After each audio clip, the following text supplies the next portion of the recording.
uma pauta ligada à saúde extremamente importante. A gente brinca e tal, é bacana, porque eu acho até para mudar a vibe, a gente está precisando de muita brincadeira no nosso dia. Mas a gente tem um momento que é um momento sério, que é na questão da saúde. Muitas pessoas se deparam com uma situação de receberem um diagnóstico, e aí eu estou falando de famílias, as quais muitas vezes não tem ali um médico, né, fazendo parte dessa família, que dê uma explicação a mais, uma informação a mais, para que as pessoas partam aí para esses diagnósticos de uma forma mais segura e se sintam melhores apenas de estarem bem informadas. É o caso do cateterismo. Quando uma família recebe aí, né, a notícia, vai precisar de um cateterismo, causa um certo receio em todo mundo. E hoje a gente está aqui para falar dos mitos e verdades e para que você fique bem informada e caso seja neste momento isso que esteja acontecendo, vá de forma segura, que é muito melhor. Até porque, vocês vão ver que a gente vai tirar dúvidas aqui, umas coisas muito legais. Convidamos o cardiologista, Dr. Jamil Cade, bem-vindo. Tudo bem? Prazer tê-lo aqui. Prazer é tudo meu. Certo. Doutor, falei um pouquinho das verdades do dia a dia de vocês, não é fácil, né? Principalmente para quem não está na área quando tem aí alguns diagnósticos, né? Carol, não é fácil, mas depois de 15 anos, né, fazendo a questão do cateterismo cardíaco, que é o diagnóstico, a angioplastia, que é o tratamento da artéria, acaba ficando fácil nesse sentido, né? Mas, com certeza, é uma tarefa difícil que nós, da Sociedade Hemodinâmica, fazemos com muito carinho, né? E de deixar o paciente tranquilo e pronto para receber, então. Então, vamos falar, antes de começar com os mitos e verdades, o cateterismo, ele vem para encontrar onde estão ali os probleminhas. Não, exatamente. Por exemplo, aqui a gente trouxe até um exemplo, né, uma maquete do coração. O coração, ele é um músculo, né? Você tem, portanto, uma circulação para manter esse músculo funcionando. Porque se você não tiver a circulação funcionando e o oxigênio chegando para o músculo, ele não vai funcionar. Então, muitas vezes, o que está em vermelho é a artéria, ela obstrui por conta do cigarro, do diabetes, da pressão alta. Então, o cateterismo nada mais é do que chegar até a artéria do coração e observar onde está o entupimento, né? Ou a obstrução coronariana. O que ocorre, doutor, e que eu acho que causa talvez esse receio, com os mitos e verdades a gente vai entender um pouco melhor, mas é um exame invasivo. E talvez isso, então, traga aí também já um momento de insegurança, muitas vezes, até para realizar o exame, antes mesmo de saber o que vai ser encontrado, né? Ele é considerado minimamente invasivo. Né? A gente não tem como hoje ter o melhor método diagnóstico, que é a cinecoronariografia ou cateterismo, né, vulgarmente conhecido, através de outro exame. A gente tem alguma outra participação da tomografia de coronária, mas o exame ideal que fecha o diagnóstico é ainda o cateterismo cardíaco. Tá aí. Então vamos começar com os nossos mitos e verdades, que vocês vão se surpreender com alguns. Olha lá. Na tela, então, primeiro mito ou verdade. O procedimento só deve ser feito em adultos. Isso é mito ou é verdade? Bem, isso é mito, né? Hoje nós temos as crianças, desde muito recém-nascidas até um pouco mais crescidinhas, nos seus 10, 15 anos. Independentemente da faixa etária, você pode fazer o diagnóstico das cardiopatias congênitas, que são aquelas em que a criança nasce, né, com defeito no coração. Então, muitas vezes, o exame não é só para o diagnóstico, mas também para o tratamento dessas crianças. Doutor, agora me veio na cabeça, tá? Enfim, eu vou me lembrando das coisas, juntando uma coisa na outra. Hoje isso é feito intraútero, não?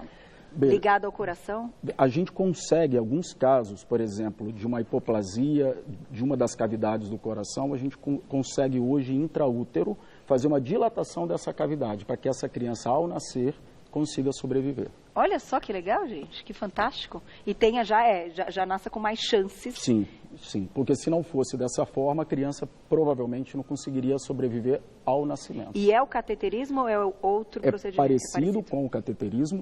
A gente chama de cateterismo o procedimento geral, né, que consegue chegar até o coração e levar o diagnóstico e também o tratamento. Perfeito. Tá aí. Próximo mito ou verdade, manda perguntinha pra gente no @vocêbonitatv. Olha lá. A gente tem um mosquitinho que entrou aqui, tá passeando aqui, você viu? Vou dar um jeitinho nele já. Isso aqui tem que ser limpo. Aqui tem que ser tudo certinho. Né? O cateterismo cardíaco não precisa ser feito em ambiente hospitalar, mito ou verdade? O que você acha? Eu acho que isso daí é mito, né? Precisa ser, Sim, né? sem dúvida, né? Tem como, o né, exame, gente? Lógico, o exame do cateterismo cardíaco, ele não pode ser feito fora do ambiente hospitalar. Primeiro, como você mesmo falou, ele é um procedimento minimamente invasivo, mas ele invade, né? Então, quer dizer, você pode ter algumas complicações ou cuidados que minimizam essas complicações. Então, você tem que ter monitorização, desfibriladores, medicações. Então, quer dizer, isso você não consegue fazer fora do ambiente hospitalar. E a questão da anestesia também é importante? A anestesia hoje, ela é, na maior parte das vezes, local. A gente pode fazer ou pela região do punho ou pela região da virilha, na maioria das vezes. Outras artérias a gente também consegue utilizar e a anestesia geralmente é só na pele. Só na pele. No máximo, pode-se fazer uma sedação leve, mas 95% não precisa nada disso. Não é necessário. É bem indolor o exame. Próxima perguntinha, mito ou verdade? Pode ser feito em vários locais do corpo? Sem dúvida. Isso é uma verdade, né?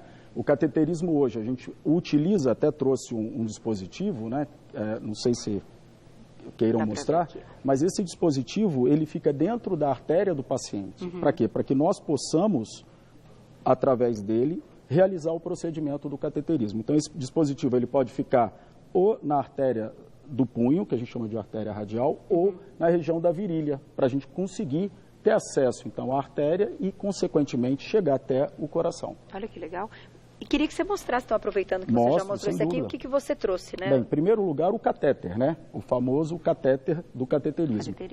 Então, o catéter, ele nada mais veja que ele é muito sensível, muito mole, né? E ele tem vários formatos.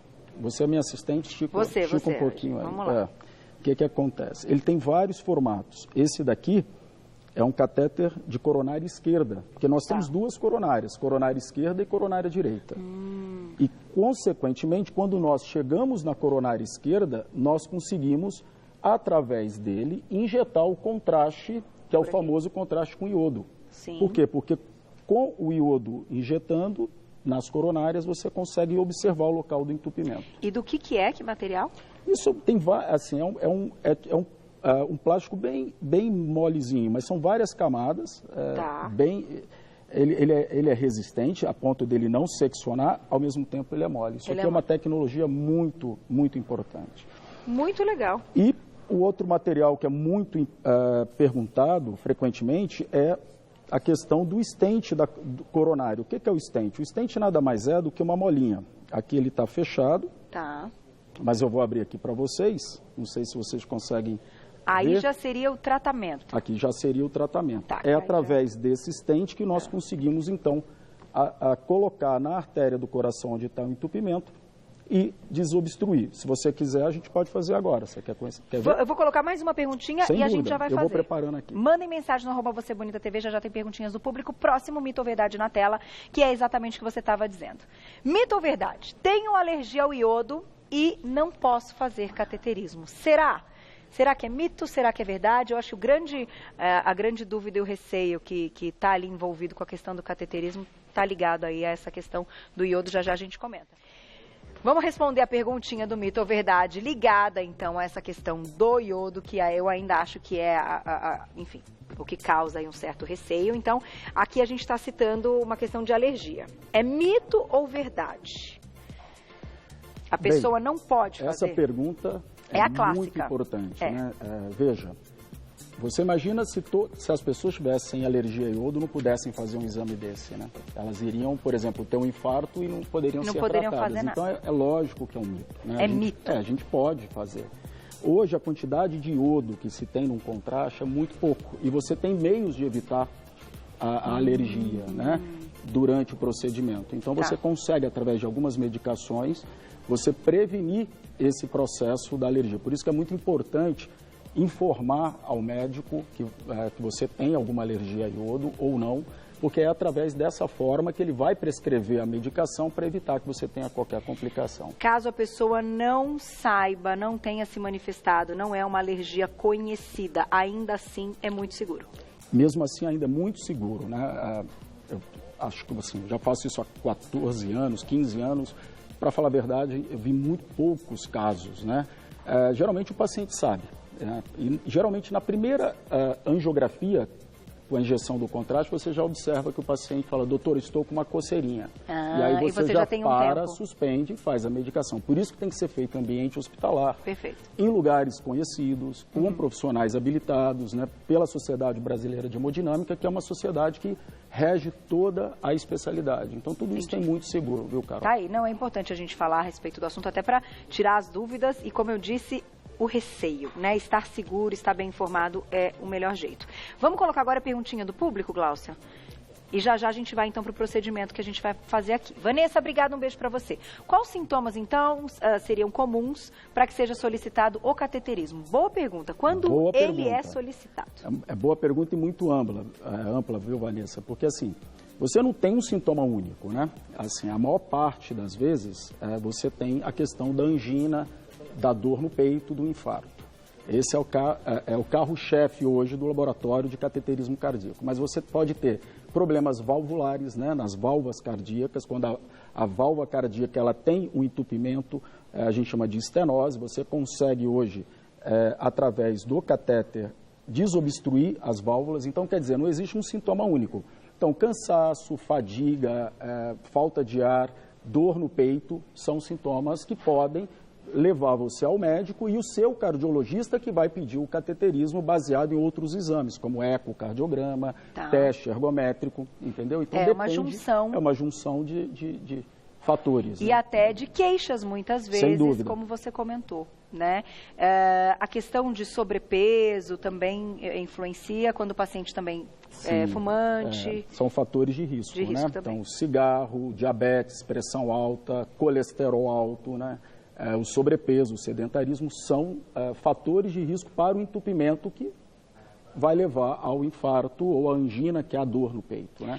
E, doutor, na verdade, como você comentou que hoje o cateterismo é o padrão ouro, vamos dizer assim, para a gente encontrar se há, enfim, alguma obstrução e tal. Porém, o paciente que foi solicitado fazer o cateterismo faz o procedimento e não se encontra nada. Deve ser muito difícil, né? Porque para chegar no pedido do cateterismo é porque vocês já têm aí uma série de coisas. Você sabe que isso sempre as pessoas ficam surpresas quando a gente fala o cateterismo não deu nada. Mas assim, o que acontece, Carol, que assim, na medicina você não tem nenhum exame 100% que vai dizer que você não tem nada. Então muitas vezes você vai fazer um teste ergométrico, um teste de cintilografia cardíaca e vai dar alguma alteração. Por isso que ele acaba indo para o cateterismo e muitas vezes você faz ou a placa é muito pequena, né? Ou então é absolutamente normal. Então não é uma sentença. Não é uma sentença. Não é uma sentença. Eu queria chegar nesse final, não é uma sentença. Não é. Tá aí. Vamos fazer a demonstração então, doutor? Vamos. Então, só para vocês saberem, eu preparei aqui, eu peguei um catéter, né? Esse é um catéter de esquerda, como eu falei para vocês. Você vai ser minha assistente. Segura aqui para mim, Carol, por favor. Esse aqui. Então, só para eu mostrar aqui para os telespectadores. Então, esse é um catéter que nós vamos, então, através da nossa maquete, colocar na artéria coronária esquerda, né? Certo. Então, através dessa artéria, na verdade, eu quero ver o que está em vermelho, que são as artérias do coração. Coloca agora aqui para mim, Carol, o stent a gente vai passar por dentro do catéter. Veja como ele é super fino, né? Ele é bem pequenininho. Então, isso mas é bem agora sensível, né? Misturou tudo. Você vai colocar o catéter e o stent já tem que estar lá. Vamos lá. Não, Aqui a gente já está fazendo a angioplastia. Exato. Então, eu já identifiquei onde está o entupimento e a gente, então, vai colocar... É porque eu não trouxe contraste aqui para a gente injetar, senão ia virar uma bagunça aqui. Né? Mas, isso, pode fazer devagarinho. Quando a gente coloca... Ver. Só que isso normalmente é feito num mesmo momento de procedimento? Sim. Encontrou, já faz? Dependendo da obstrução, por exemplo, você tem uma obstrução muito grave ou a artéria está completamente fechada, você precisa abrir. Entendi. Então, você faz no mesmo momento. Então, no caso, você fez o diagnóstico, você vai, então, através do catéter, introduzir o stent no local do entupimento. Vejam vocês aqui, que é bem fininho a ponto e o stent está aqui fechado. Agora, eu vou pedir para você rodar e liberar o stent. Assim? Vamos lá. Vamos lá. Veja, olha aqui, pode ir. Tá bom? Tá bom? Agora, olha só, o que aconteceu? Você liberou o stent, eu vou puxar ele aqui, dentro da artéria, aperta aqui e puxa aqui, ó. Aperta aqui, força. Puxa aqui um pouquinho, pode puxar para trás. Isso. Você vai esvaziar o balãozinho. Pode mais? Pronto, Não? aqui ó, tá o stent liberado dentro da artéria. Veja se você consegue ver. Ai, que legal, sim. Consegue Vamos ver aqui? quer colocar aqui no... Colocar no escuro. No aqui, escuro, ó. ó. E aí lá ele fica. E ele fica dentro da artéria, dentro do vaso, dentro da artéria coronária, para manter o vaso aberto.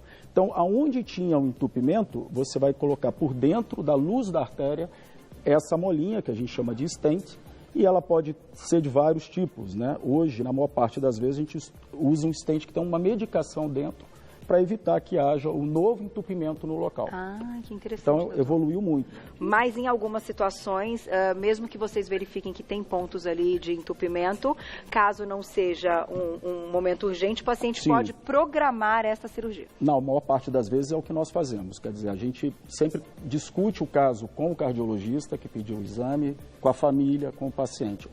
A única situação que nós tratamos de imediato, Carol, é quando o paciente tem um risco iminente de morte. Ok. Então, por exemplo, a artéria está entupida, ou você tem 100% ocluída, ou você tem uma obstrução grave. Perfeito, tá aí. Ou, claro, quando chega com uma urgência, Exato. já com a queixa da dor, né? Se você quiser fechar, a gente fecha aí com dicas e alertas para as pessoas. Perfeito. Né, o momento que você deve procurar ajuda médica e ir para o hospital. Vamos colocar agora, tem mais um mito ou verdade, ou a gente vai para a pergunta do público? Mito ou verdade, olha lá. O tempo de duração da permanência do paciente no hospital varia de acordo com a região onde foi realizado. Exatamente. Hoje nós podemos fazer pela artéria do punho, né, ou pela artéria da virilha. Tá. Quando é pela artéria do punho, né, a artéria radial, a gente consegue liberar, sendo o exame normal, diagnóstico entre 2 a 3 horas, né, Tá. no mais tardar em 4 horas. Quando é feito pela artéria da perna, porque a gente não dá ponto, né? Por isso que ela é minimamente invasiva. Entendi. Só fica um furinho de Furinho. nada, imperceptível. Então, na perna, você precisa deixar em repouso, Tá. não pode dobrar a perna. Então, depois de 4, 6 horas, você pode, então, permitir que o paciente, então, possa levantar para poder ir embora. Então, Pra depende. Tá. E se for um procedimento, por exemplo, de angioplastia, esse paciente precisa ficar internado pelo menos 24 horas no hospital para a gente monitorar algum problema, alguma complicação. Agora, quanto tempo dura o cateterismo em si, o exame, né? O cateterismo, ele o diagnóstico, onde a gente só vê onde tem a obstrução, ele é muito rápido, né? 10 minutos a gente faz um exame, né? Agora, a angioplastia de 30 a 40 minutos, que é um pouquinho mais, um pouquinho mais trabalhoso. Tá aí. Tem mais um mito ou verdade? Dá tempo. Mandem perguntinhas no @VocêBonitaTV, olha lá. Posso voltar às atividades normais logo na sequência? Mito ou verdade? Isso é um mito, né? Logo após, não. Veja, se o exame é só diagnóstico, a gente pede em torno de 2, 3 dias de repouso. Tá. Se o exame é feito com a angioplastia, onde você implementa o stent, vai depender do quadro clínico do paciente. Então, por exemplo, se você tem um infarto, a gente vai respeitar o período do infarto, então, né, 2 semanas de repouso, né? Então, assim, depende só do exame, depende da condição que levou ao exame, né? Agora, mas nunca imediatamente após. Tem algum preparo que é feito para o cateterismo? Tem, sem dúvida, né? Precisa, porque como é um exame que requer o procedimento intracardíaco, que pode ter algumas complicações, né? São poucas, abaixo de 0,1% de complicações, Tá. A gente pede que fique em jejum, né? Na noite anterior, Certo. inclusive de líquidos, mas, eu preciso tomar medicação, doutor. Você vai poder tomar a sua medicação do horário, mas com muito pouco, o mínimo de água que você conseguir. Entendi. E sempre levar o pedido médico, né? As medicações que ele faz de uso habitual, porque tudo isso a gente consegue preparar o paciente para não ter menor complicação possível. Não pode esquecer de nada nesse de momento, nada, né, doutor? Tem que ser médico aí... é igual padre, né? Tem que contar tudo. Tem como... Não pode esquecer. Dá tempo de mais uma? Acabou.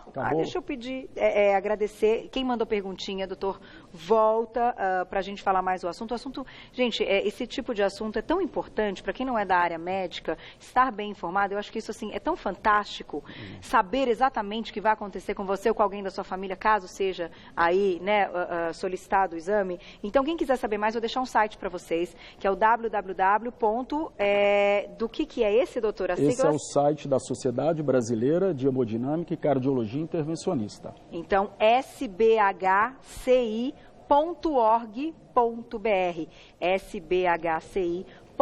sbhci.org.br, para quem quiser saber mais. Obrigada, viu, doutor? Eu que agradeço. Parabéns pelo trabalho, Valeu. pela explicação, por ter trazido um pouquinho aí, Tá né, joia. pra gente conhecer de É um perto. prazer.